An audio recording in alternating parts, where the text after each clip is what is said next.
Muy bien, buenas noches compañeros. En esta oportunidad para la práctica número 9 estaré explicando en qué consistió la parte teórica que se realizó en esta semana. Eh, Como recordarán, pues la práctica 8 y 9 quedó como una sola práctica, la cual consiste en la elaboración de planos de curvas a nivel y superficies en Civil 3D. Para ello, se debió haber generado una información de la práctica número 7, la representación gráfica es lo que buscamos en esta oportunidad, ¿verdad? Sobre las curvas a nivel y las superficies. Para ello nosotros debemos realizar el análisis agrícola, la visualización, el análisis e interpretación de información del terreno en el software que estaremos utilizando. Estaremos viendo acá entonces que los contenidos que vamos a abarcar va a ser la definición de curvas a nivel, superficies en Civil 3D, pendientes, orografía, elevación, fisiografía, geoformas y relieve, que son temas específicos para la interpretación de las superficies. Para ello iniciamos con las curvas a nivel. Y como definición, nos dice que una curva de nivel son líneas imaginarias que se utilizan para representar la topografía de un terreno en un mapa. Como vimos en la práctica anterior, les mencionaba que esto está ligado a cursos incluso desde el primer año, en cursos como por ejemplo curso de dibujo técnico, incluso por ejemplo en topografía 1, ustedes ya se empiezan a vincular con estos temas y hasta el momento, pues en clase también, en la clase teórica con los diferentes ingenieros, pues ustedes han visto lo que son las curvas a nivel. Como tal, el concepto nos dice también que estas líneas están conectadas en puntos de igual altitud, es decir, que nos va a permitir visualizar esas variaciones, ¿verdad?, en la elevación en una determinada área geográfica. En otras palabras, podemos decir que las curvas a nivel son una forma de representar la forma de un terreno a través de un mapa. Nosotros ya vimos en campo que podemos hacerlo a través, por ejemplo, de obtención de datos con nivelador, en topografía 1 con teolito, por ejemplo, con estación total, con dron o con GPS RTK, que fue el que trabajamos también en laboratorio. Ahora bien, en cuanto a la superficie en el Civil 3D, nosotros podemos generar o representar diferentes geometrías tridimensionales. Es decir, que el Civil 3D nos va a permitir a nosotros representar un área de terreno o bien en un caso específico superficies de volúmenes, la diferencia o la composición de dos áreas de diferentes superficies. Y además también pues las superficies van a estar compuestas por triángulos o rejillas que se van a crear cuando nosotros utilizamos Autodesk Civil 3D. Lo que busca prácticamente este programa es conectar esos puntos que constituyen los datos de una superficie. Acá se pueden crear superficies vacías o añadirles datos posteriormente, ¿verdad? Como lo hemos visto en la práctica número 5, que fue la generación del mapa de curvas a nivel. Acá vamos a ver que se van a generar otro tipo de superficies para la interpretación tanto agrícola como forestal. Entonces, también acá se pueden importar archivos dentro de lo que es Civil 3D. Maneja tres tipos de información de superficie, lo cuales son los archivos LAM, XML, los archivos TIM o los que se conocen como los archivos DEM. En este caso, las superficies en Civil 3D se conforman prácticamente de lo que es un LAM XML, que es un formato de archivo que está diseñado para poder intercambiar datos en ingeniería civil o topografía, como lo son, por ejemplo, puntos, superficies, parcelas, alineamientos, y es muy útil para poder compartir información entre diferentes aplicaciones y sistemas. Asimismo, el otro tipo de archivo que se utiliza en Civil 3D es el archivo TIM, que es un archivo de triangulación o que representa una superficie mediante una red de triángulos irregulares. Les mencionaba yo en la práctica pasada, ¿verdad? Que la forma de generar las curvas a nivel eh, se hace a través de la identificación de las diferencias entre las distintas cotas, ¿verdad? Puede ser que tengamos una cota de 1200 y la otra de 1250, por ejemplo. Y entre la 1200 a la 1250, por ejemplo, puede pasar eh, la curva 1225. Entonces nosotros a través de esa triangulación podemos identificar por dónde pasa cada una de las curvas. Entonces los archivos TIM como tal se utilizan para modelar esas superficies en 3D a partir de datos, puntos, líneas o polígonos, y lo más común que se ve es en la aplicación de sistemas de información geográfico o lo que se conoce como dibujo asistido por computadora.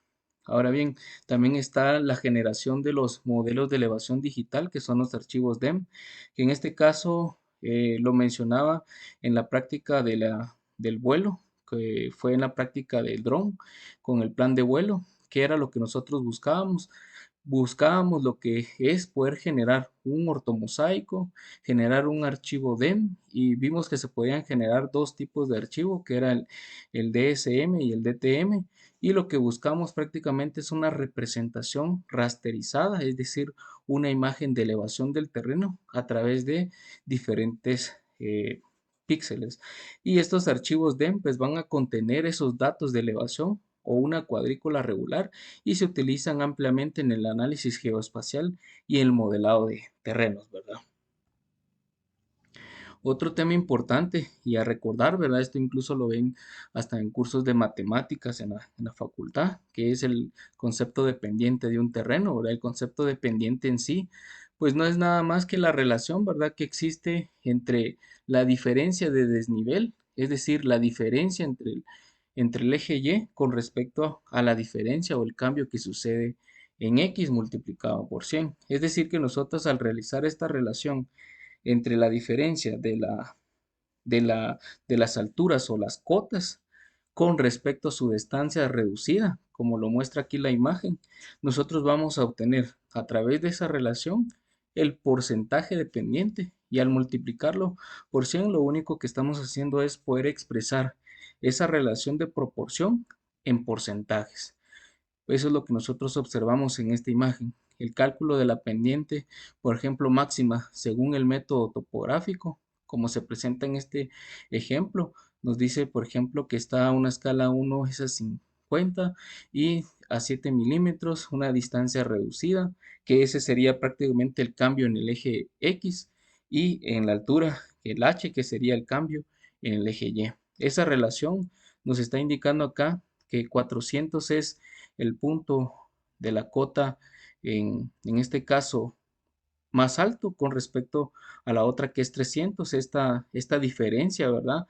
Dividido dentro de la distancia reducida que es de 350 multiplicado por 100 nos da el 29% de pendiente. Algo importante que no debemos olvidar también es que si nosotros quisiéramos aplicar esto a los conceptos y expresarlo en grados, nosotros podemos utilizar las relaciones trigonométricas, ¿verdad? Que en este caso la tangente del ángulo va a ser igual a esa relación entre la altura y la diferencia reducida. Y si nosotros ya tenemos esa diferencia entre altura con respecto a la distancia reducida, al despejar la tangente y al despejar el ángulo, perdón, ubicamos todos los datos del lado derecho y vemos acá entonces que al colocar esa proporción que es 0.29 podemos convertirlo a 16.2 grados. Además de eso, pues es importante que tomemos en cuenta que también existen tablas de compensación, es decir, que ya existen algunos trabajos realizados, ¿verdad? Esta tabla es extraída de un manual también de laboratorio de la facultad, donde nosotros podemos ver, por ejemplo, la relación que existe entre la expresión de porcentajes de pendiente y en grados. Acá vemos, por ejemplo, si tengo una pendiente del 5%, en grados estaría representando 2.86, y así vemos las diferentes relaciones en cuanto a las pendientes en este caso, porcentajes y grados con respecto también a su distancia horizontal en metros. Esto ya es un poquito más aplicado a otras disciplinas, pero acá podemos ver esa relación en la tabla de compensación.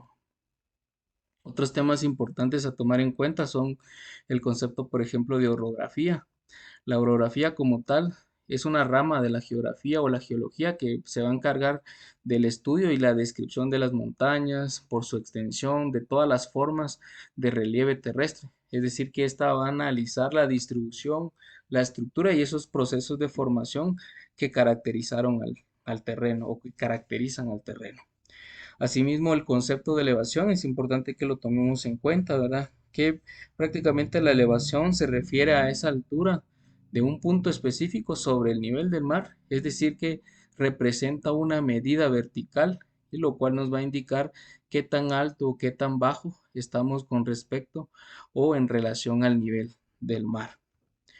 Así también el concepto de relieve, que en este caso se va a referir a esas variaciones en la elevación y la forma. Y aquí vemos algo importante de cómo se diferencia también, por ejemplo, de la orografía, que en este caso va a tomar en cuenta esas variaciones de elevación y su forma y la superficie terrestre. Va a incluir también montañas, valles, mesetas u otras formas del terreno. Es decir, que el relieve es un componente clave para lo que es la fisiografía. En este caso, ya viene el siguiente concepto, que es el concepto de fisiografía, que el concepto de fisiografía nos indica que es una característica física de la superficie terrestre.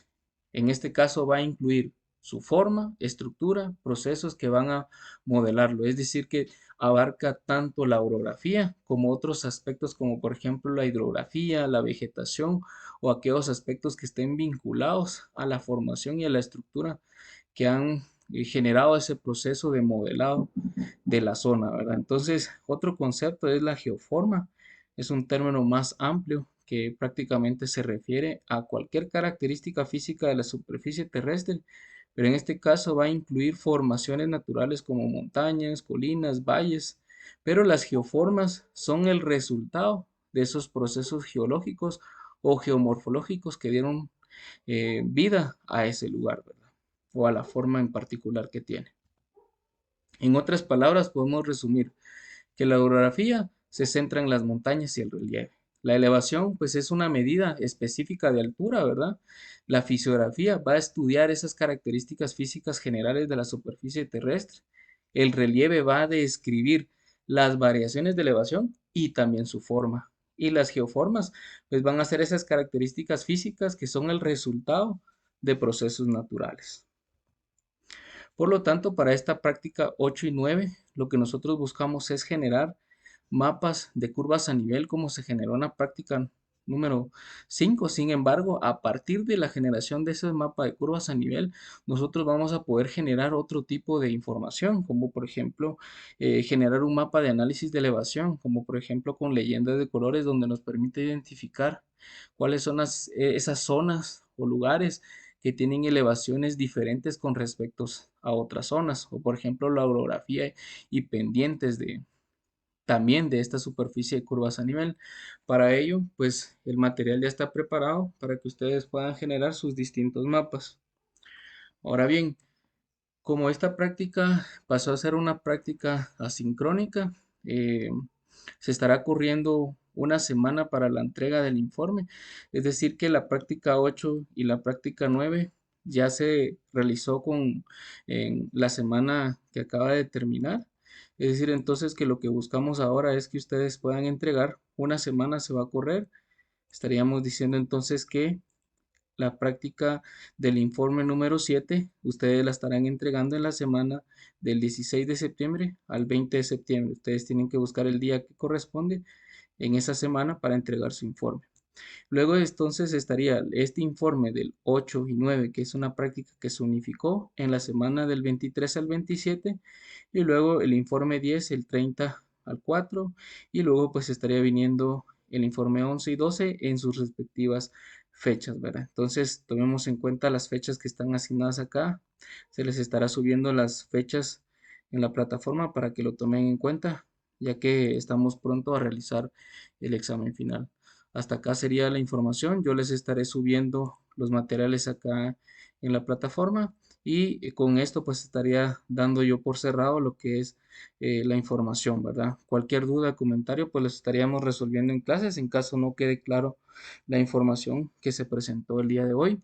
El viernes de la siguiente clase estaremos viendo en laboratorio si tuvieran alguna duda con respecto al tema. Gracias.